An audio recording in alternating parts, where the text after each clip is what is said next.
All right, we are here at 1072 Van Buren Street in Gary, and this is actually a really solid brick duplex and dead-end street. 11th Avenue is right there, and we got an upper unit and a basement unit. Totally gutted, but it has a lot of potential.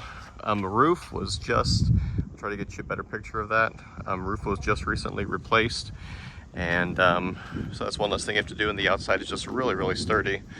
So give you a quick walk around here. We'll go through the back, and then of course you're looking at a ton on the inside, but huge upside as far as rental income once complete.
All right, 1072 Van Buren Street, Gary, Indiana. Give us a call today.